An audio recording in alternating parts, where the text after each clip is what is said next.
Hi hello నమస్తే. Welcome to our channel. నేను మీ శ్రీ. ఈరోజు మనం చెప్పుకోబోయే కథ ఇష్టమని సకుడా పార్ట్ 232.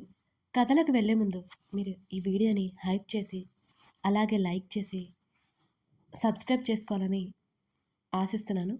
ఇక వచ్చేయండి. నా ఫ్రెండ్ అవ్వడం నీ దురదృష్టం. నన్ను క్షమించు అమ్ము అని ధరణి మళ్ళీ గట్టిగా ఏడవసాగింది. బాల్కనీలో ఉన్న గగన్ అసహనంగా కళ్ళు మూసుకున్నాడు. వేద కూడా అతనితోనే మౌనంగా ఉంది. ధరణి ఇటు చూడు అని అంటూ ధరణి ముఖాన్ని చేతుల్లోకి తీసుకుంది అమృత. ధరణి అమృత వైపే చూస్తోంది. ధరణి చెంపల మీద ఉన్న కన్నీళ్లు మడిచి నిలకడగా లేని ఆమె చూపులను గమనిస్తూ, ధరణి నేనొకటి చెప్పనా అన్నది అమృత.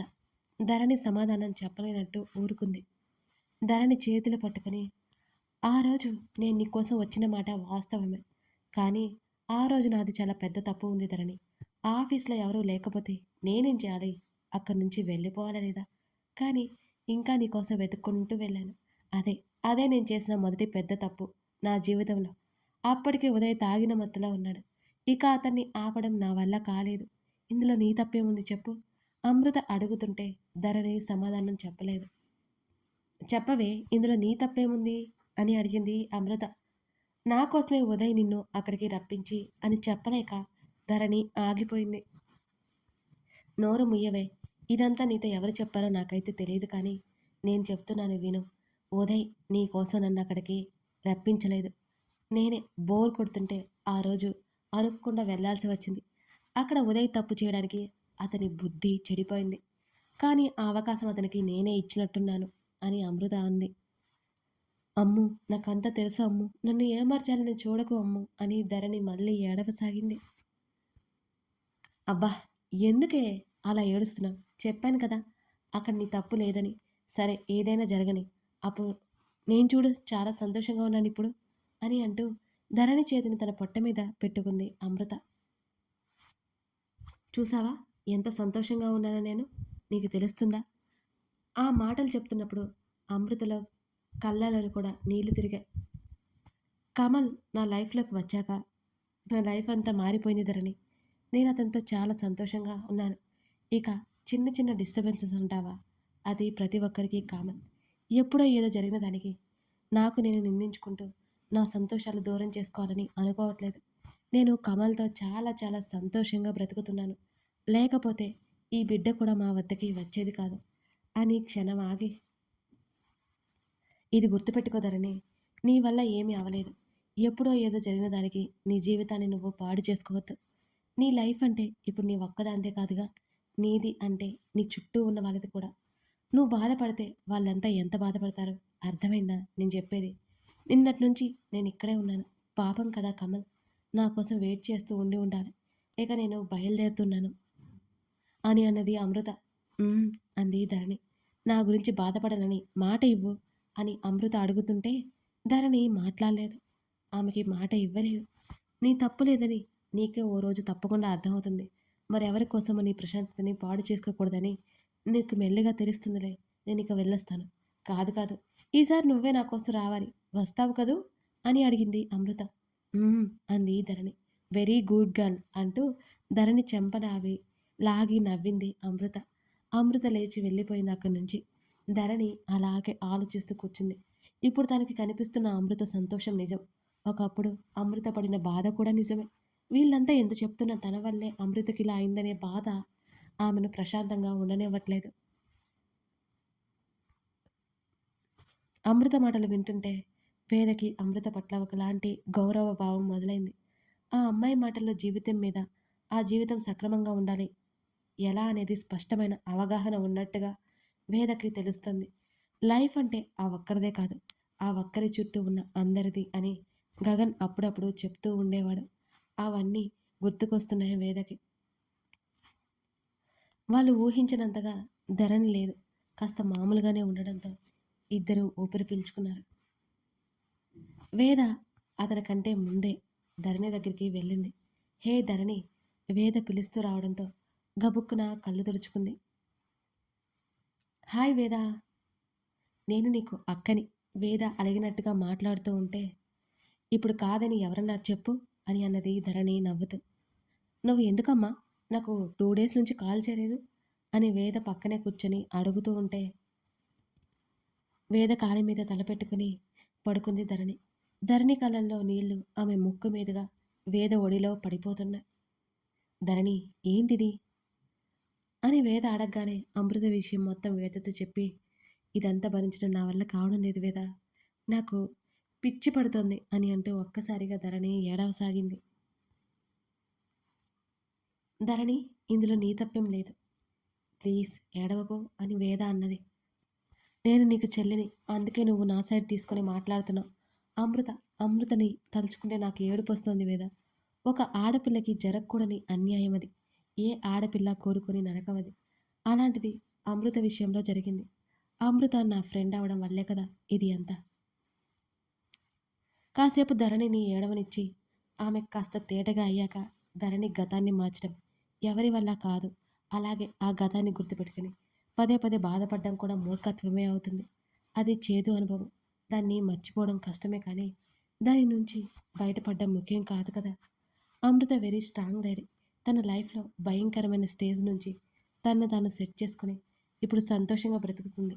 ఇదంతా జరిగిందే ప్రాణాలు తీసుకుంటే బాగుంటుందని అమృతకు కూడా ఒకప్పుడు అనిపించి ఉండొచ్చు. కానీ ధరణి, అమృత అలా చేయలేదు. తన వాళ్ళ కోసం తను నిలబడింది. ఆ రోజు తను తీసుకున్న నిర్ణయం ఇప్పుడు తన జీవితం సంతోషంగా మారిపోయేలా చేసింది ధరణి.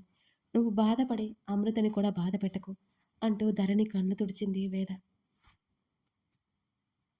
ధరణి ఏం మాట్లాడకుండా కళ్ళు మూసుకుంది. వాళ్ళిద్దరిని చూసి గగన్ అక్కడి నుంచి వెళ్ళిపోయాడు. ధరణి ఆ విషయం నుంచి బయటికి వస్తుందని అతనికి బలంగా, ధరణి పడుకున్నావా? లేదు. "మ్మ్. ఇప్పుడు నీతో చెప్పబోయే విషయాలు నీకు తెలియకపోవచ్చు. నీతో ఎవరూ చెప్పి ఉండకపోవచ్చు" అని వేద అంటుంటే ధరణికి ఎందుకో కంగారు వచ్చింది. ఏంటవి అని అడిగింది. నువ్వు పడిపోయావు, అది గుర్తుందా? ధరణి మెదడులో ఏముందో తెలుసుకోవడానికి వేద అడిగింది. "మ్మ్. నాతో అమృత గురించి ఎవరో అన్నారు, నాకు గుర్తుకొస్తుంది కొంచెం కొంచెం" అన్నది. ఏమన్నారు? అమృత పరిస్థితికి కారణం నేనే అని నాతో ఎవరో చెబుతున్నారు. అప్పుడు నాకసలు ఆ మాటలు వినిపిస్తే వాళ్ళు ఏం చెప్తే అది చేయాలనిపించేది. నన్ను సూసైడ్ చేసుకోమని చెబుతున్నారు ఎవరో అని ధరణి తల పట్టుకుని చప్పున లేచి కూర్చుంది. ధరణి రిలాక్స్ అని ధరణి తలని దగ్గరికి తీసుకుని ఆమె వెన్ను నిమరసాగింది వేద. అప్పుడు నాకు ఏమనిపించిందంటే, బావ గుర్తుకొస్తున్నాడు. నాకు సూసైడ్ చేసుకోవాలని అనిపించలేదు కూడా. ధరణి, అదే జరిగి ఉండదు. నీకు అవన్నీ డ్రీమ్స్ సరేనా? అవును, నాకు కూడా అది డ్రీమ్ అని అనిపించింది. నిజంగా నాకు ఎప్పుడూ అలా జరగలేదు అంది ధరణి. ఆ విషయాల గురించి నువ్వు పక్కన పెట్టు, ఎక్కువ ఆలోచించకు అని చెప్పి, నువ్వు నాకు చెల్లి కాకముందే గగన్ నా ఫ్రెండ్. నాకు అతను అత్త కొడుకని తెలియకముందే నా డియరెస్ట్ ఫ్రెండ్. ఎలా ఉంటాడో తెలుసా?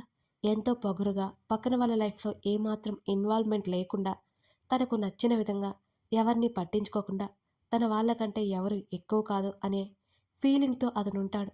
నేను నా ఫ్రెండ్ మేఘన కూడా అతని ఫ్యామిలీ అయిపోయాం మెల్లిగా. అతనితో 4 ఏళ్ళు పైనే ఒకే చోట కలిసి ఉన్నాం. అయినా గగన్ ఎప్పుడూ మాకు అర్థమయ్యేవాడు కాదు. మాతో ఉన్నట్టే ఉన్నా అతను పర్సనల్ స్పేస్ అతనికి ఉండేది. అతను నీ గురించి మాతో ఎప్పుడూ చెప్పలేదు. ఈవెన్ హర్ష కూడా. మా పెళ్ళయ్యాక ఎప్పుడో ఈ మధ్య నీ గురించి చెప్పాడు. నిన్ను డార్జిలింగ్ కూడా తీసుకొచ్చాడు మమ్మల్ని కలవడానికి. అప్పుడు అర్థమైంది గగన్కి మేమంటే చాలా ఇంపార్టెంట్ అని. చాలాసార్లు గగన్ని నేను అడిగాను, నువ్వు ఎందుకని కనీసం హర్షతో కూడా ధరణి గురించి చెప్పలేదు అని. అప్పుడు ఏమన్నాడో తెలుసా? నా లైఫ్ నా ఒక్కడిదే కాదు, నా లైఫ్ పార్ట్నర్ది కూడా. అది ధరణికి నాకు సంబంధించిన విషయం. తన లైఫ్ గురించి తనకే తెలియని విషయం నేను మీతో ఎలా చెప్పగలను అని. ఆ లాజిక్ నాకు చాలా సిల్లీగా అనిపించింది ఆ రోజు. నేను డైరెక్ట్గా అనేసాను కూడా. గగన్ అసలు పట్టించుకోలేదు నా మాటలు. అలాగే వదిలేశాడు ఓ నవ్వు నవ్వి. నేను ఫస్ట్ టైం గగన్ బాధపడడం చూశాను ధరణి. అది ఎప్పుడంటే, నువ్వు హాస్పిటల్ బెడ్ మీద ఉన్నప్పుడు. అతను ఎవరో నాకు సరిగ్గా గుర్తులేడు కానీ అతనితో నా ఫ్రెండ్షిప్ వల్లేమో అతను నాకు దగ్గర వ్యక్తిలా అనిపించేవాడు. నువ్వు కూడా అంతే అనిపించేదానివి. నీకోసం హర్షతో నేను బాగా గొడవపడి మరీ వచ్చేసేదాన్ని హాస్పిటల్కి. ఫస్ట్ టైం చూశాను అతని కన్నీళ్ళు నీకోసం. నువ్వు నమ్మినా నమ్మకపోయినా ఇదైతే నిజం. నువ్వు ఎన్ని రోజులైతే హాస్పిటల్‌లో ఉన్నావో, అన్ని రోజులు అతను సరిగ్గా నిద్రపోయినట్టు కూడా నాకు గుర్తులేదు. అతనికి నువ్వు కావాలి ధరణి. నువ్వలా హాస్పిటల్ బెడ్ మీద లైఫ్ లాంగ్ ఉన్న అతనికేదో ఆశ. నీకేం కాదు. నువ్వు అలాగే ఉన్నా, నీకు ఊపిరుంటే చాలు లైఫ్ లాంగ్ నిన్ను చూసేసుకుంటాను అనేవాడు. నీ జీవితంలో నువ్వు చూడలేని 8 నెలల కాలం అతని బాధని కూడా నువ్వు చూడలేదు ధరణి, చూడలేదు. నీకీ పరిస్థితి రావడానికి కారణం అతని చేతగానితనం వల్లే అని కూడా అతను అంటుంటాడు. నిజానికి అది కరెక్ట్ కాదు కదా! అంతే. మన వాళ్ళ కోసం ఆ నిందని మన మీద, మన ప్రేమ మీద వేసేసుకుంటాం మనం.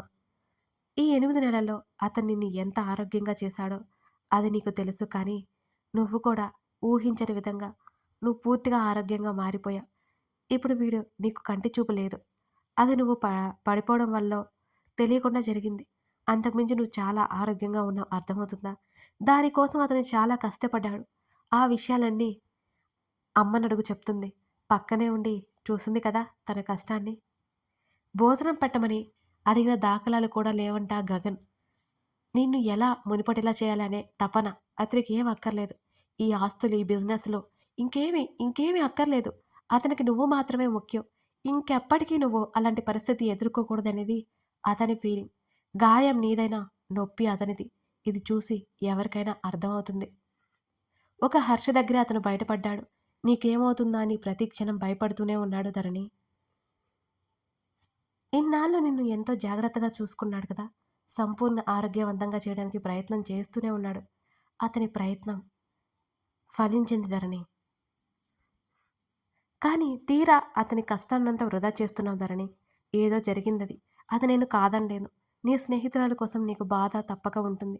దాన్ని కూడా నేను తప్పు పట్టను ధరణి. అలాగే నువ్వు నా ఫ్రెండ్ గురించి పట్టించుకోవట్లేదు. నీ పరిస్థితి ఎక్కడ మొదటికి వస్తుందో అని పిచ్చివాడిలా అయిపోయాడు. రాత్రి నువ్వు ప్రశాంతంగా నిద్రపోయావు. కానీ గగన్ కాదు. అలాగే అమృత జీవితంలో ఏదో జరిగిందని, దానికి నువ్వే కారణం అనుకుంటావని నీకు తెలియకుండా అంత పెద్ద నిజం దాయడం మామూలు విషయం అనుకుంటున్నావా నువ్వసలు? కానే కాదు. నువ్వు ఊహించు. ఇంత పెద్ద నిజం, ఇంత రహస్యం తనలో దాచుకుని ఏ మనిషైనా ప్రశాంతంగా ఉండగలడా? నీకది తెలిస్తే నువ్వెక్కడ భరించలేవు అనే ఉంటుంది కదా! అది నీకు ఎప్పటికీ తెలియదని కాస్త రిలాక్స్ అవుతున్న సమయంలో నువ్వు చావు బ్రతుకుల మధ్యకి వెళ్ళి వచ్చావు.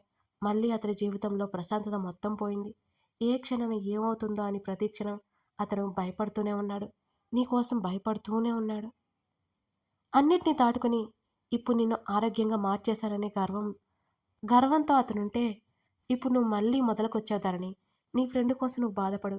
నీ మెంటాలిటీ అని నాకు అర్థమైంది. అంతటితో నీ జీవితం పోయినట్టు నువ్వు ఉంటావు చూడు. అది కరెక్ట్ కాదు అంటున్నా నేను. ఒక సమస్య మోయలేనంత బరువుగా ఉన్నప్పుడు దాని నుంచి బయటపడడానికి ఏడుస్తాం మనం. ఆ బాధని తీర్చుకోవడానికి ప్రయత్నం చేస్తాం. అంతేకాని అదే పట్టుకుని జీవితం అక్కడితో ఆగిపోయిందని అనుకోం కదా! అలా అనుకునే పనైతే ఎవరు మరునాడు ఉదయాన్ని చూడరు ధరణి అని చెప్తూ ధరణి వైపు చూసింది వేద. కథ కొనసాగుతోంది. వేద మాటలు ధరణి మీద ప్రభావం చూపిస్తాయా? గగన్ తన కోసం ఎలా అప్పుడు ఏం చేశాడో ధరణికి తెలుస్తుంటే ధరణి ఎలా ఫీల్ అవుతుంది? నెక్స్ట్ ఏం జరుగుతుంది? తెలుసుకోవాలంటే ఈ కథను మీరు ఫాలో అవ్వాల్సిందే. లైక్ చేసి ఓ చిన్న కామెంట్ చేయండి. అదే నాకు ప్రోత్సాహం. Thank you.